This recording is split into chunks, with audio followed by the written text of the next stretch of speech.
welcome back to Movie Review Mom. And if this is your first time, welcome. I'm so glad you're here. My goal at Movie Review Mom is to give you the heads up on filmmaking quality as well as content so you can make the best decision for yourself as to whether or not you want to spend your time and money watching a specific movie. The specific movie I'm reviewing today is called The Virtuoso. This movie is now available in select theaters and everywhere you rent and buy videos online. So that's good. The movie is rated R, very R, and I'm going to give you some tips for parents here in just a few minutes. And it's an hour and 50 minutes. I'll give you my Movie Review Mom score at the end of my review. So hang on. I'm going to give you an overview in a nutshell where I'll point out things I liked and didn't like, as well as share some lines from the movie with you and offer themes that the movie illustrates that are worth talking about and even recommendations. So let's dive in. In a nutshell, if the title has you thinking this movie is about a musical genius, a virtuoso, you will sadly be mistaken. Technically, the definition of a virtuoso is a person who is highly skilled in an artistic pursuit. The skilled pursuit illustrated in this crime thriller is that of an assassin. Dun, dun, dun. If the presence of Anthony Hopkins in the cast also has you thinking this movie is going to be awesome, you will sadly be mistaken. So let me give you some details. Here are some of the things that I really liked about the movie. First of all, I'd never actually seen anything with the intense actor Anson Mount in it, even though I knew that he got his early start in film as a young teenager. After playing the handsome love interest of Britney Spears in the coming-of-age dramedy Crossroads in 2002, he immediately started choosing other roles that were more dramatic and meaty so that he wouldn't be typecast as a lightweight hunk. My husband would love to be considered a lightweight hunk. In this film, Anson Mount is cold steel as a skilled anti-hero assassin. In a recent interview I watched with him, he said that the movie isn't really just an action movie, but more of a coming-of-age story about someone who is still very much a child. That childlike character that he plays is illustrated when he's with his dog and how dependent he is on his boss and mentor, Anthony Hopkins' character. Mount described the story as actually an internal arc on a journey of self-discovery. Anson Mount is so good looking that you want to root for him and believe that his character has a sense of compassion and humanity inside his murdering robotic heart. With Anthony Hopkins' most recent Academy Award for Best Actor in the movie The Father, people are naturally going to want to watch this movie because he's in it. I mean, he's a tremendous actor and he's great in this movie, of course, but he doesn't really have as much screen time as you might be expecting. And I don't want to give any spoilers away, but I would love for you to comment down below if you think Anthony Hopkins' character did what he did at the end of the movie out of greed, power, control, or love. Dun, dun, dun. Now, I love good twists in movies, and this one definitely has a twist or two, so I really liked that. The narration aspect of the movie gives it a real film noir flavor, even though the movie is in color, and it gives you insights into the assassin's thinking process. His actions and decisions are very methodical, which explains the slow pacing of the movie. The Virtuoso explains to us the importance of taking your time to get something done right, and the movie does the same in a lot of regards. However, some viewers are really complaining that the cloak and dagger story is way too boring and slow telling. And so I don't think it was as bad and terrible as everybody else seems to be saying. But that being said, there were some things I didn't like or thought could have been done better.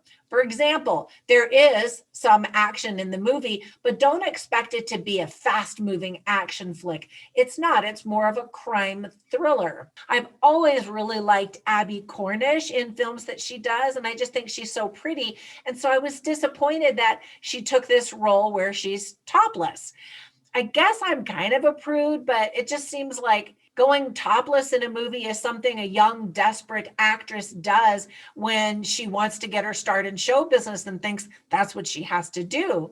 The movie also starts off with another topless actress. Shame on director Nick Stagliano for doing that. It just wasn't necessary for Abby and her character to have to disrobe, other than maybe trying to keep the male viewers watching the movie that because they might be getting disinterested due to its slow pacing. I just hate it when it really doesn't propel the story forward. A shot in bed, I get it. I know what they're doing. I don't have to see it all. So my motherly advice to the ladies, don't just give it away and be so easy. Now, the movie is a very slow burn with a payoff that makes you wonder if you just completely wasted almost 2 hours of your life or if the movie is smarter than you. Although there is a predictable twist, there are also some other elements of the story that I didn't quite expect and kind of caught me off guard and I liked. The plot is, however, pretty ridiculous. Send a hitman to perform a job without telling him who he's supposed to kill. He's got to figure it out. That kind of doesn't seem efficient, right? If you're in the murdering business. There are some CGI moments that are pretty bad also. And there is so much exposition in Act 1 that it almost feels like you're listening to an audiobook. The narration is kind of flat, emotionless. And of course, it's supposed to be because it's coming from an assassin. But still, you're like, is this what the whole movie's going to be like? Now, let me give you some tips for parents. As I mentioned, there are 2 topless women, like full on frontal. There are brutal, bloody deaths. You see 2 scenes with different couples having sex in different positions, and nothing really is left to the imagination. Lots of violence. So really, this is a rated R movie that children should not be watching. There are some themes that are illustrated well in the movie: professionalism, details, what might have been and second chances, legacy, family, conscience, compassion, collateral, connection, lots of C words, and then regret and loyalty. So whenever I watch movies, I write down the funny lines and the interesting lines to share them with you so you can kind of get a flavor for the movie. But there wasn't really any humor in this movie, so I didn't write down anything funny. But I'll share a couple of interesting lines with you. Both of them were spoken by the waitress, played by Abby Cornish. So the first one is she's talking to the assassin and she says, "You see what you want to see." And that's definitely true. And then another thing she says is, "A promise needs to be kept." And that has several layers of meaning. And I don't want to give you any spoilers. All right. So with all of that being said, the good and the bad and the ugly, the movie review mom score I'm giving this is a C+. Now, before we go, let me give you some recommendations for some other movies also about assassins that I think are done better and that you might enjoy even more. The first one that came to my mind is John Wick. Now, in that movie, the choreography is unbelievable, and we don't really see that in the Virtuoso.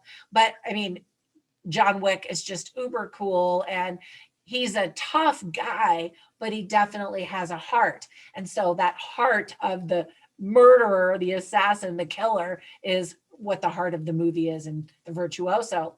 Another classic assassin movie is Pulp Fiction. And then finally, the last one is just a movie called Assassin's Creed. So this was a video game that my kids played for many years, and then they finally turned it into a movie. So if you've played the game and didn't know about the movie, you're definitely going to want to check it out. But anyway, it was kind of interesting. There's some time jumping involved and that kind of stuff. All right, that's it for my review. Thanks for spending a few minutes with me. I hope if you watch this movie that you do enjoy it. And if you don't, well, I gave you the heads up. Thank you for supporting me on Patreon and by simply subscribing, commenting, putting a thumbs up. All of those things help me to grow my channel. And I will catch you in the next one. Until then, bye for now.